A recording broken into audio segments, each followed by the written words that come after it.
जो शान आला वधायो वहाबा मुला जो लाहे छाते मगज़ जो कराबा वलियन जो शान आला वली सगोरा वारिसा हिन धरती हिन हवाले ज़बूर में आ कुरान में आ लिखत इन्हनि जे नाले वली सगोरा वारिसा हिन धरती हिन हवाले ज़बूर में आ कुरान में आ लिखत इन्हनि जे नाले वलियन जी मोहब्बत उल्फत समूरो सवाब वलियन जी मोहब्बत उल्फत समूरो सवाब मुला जो अलाहे छाते मगज़ जो खराब वलियन जो शान आला खौफ न खतरो आहे उन्हनि खे जन्नते रखवारासी रोंदे रातूं सजदन में जन बिरह खटी आवाज़ी खौफ न खतरो उन्हनि खे जन्नते रखवारासी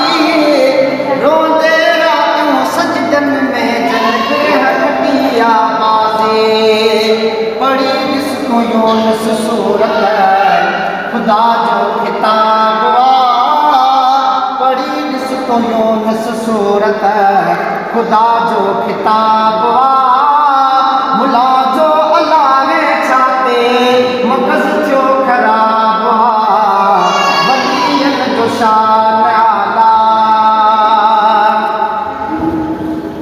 परवर पाक जे कारण साज जंग जनिया जोटी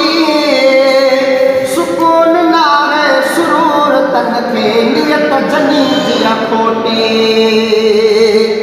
परवर पाक जे कारण साज जंग जनिया जोटी सुकून नारे सुरूर तन खे नियत जनी जी खोटी नथन को बुनी मकमूह में लगल जण जुलाब नथन को बुनी मकमूह में लगल जण जुलाब मुला जो लाहे छाते मगज़ जो खराब वलियन जो शान आला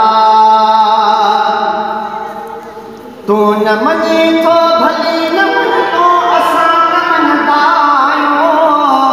यारे वारे यार सदो सभु खीर वंडींदा आहियूं तू न मञे थो भली न मञो असां न मञंदा आहियूं यारे वारे यार सदो सभु खीर वंडींदा आहियूं करमुल्ला ते कावड़ कन था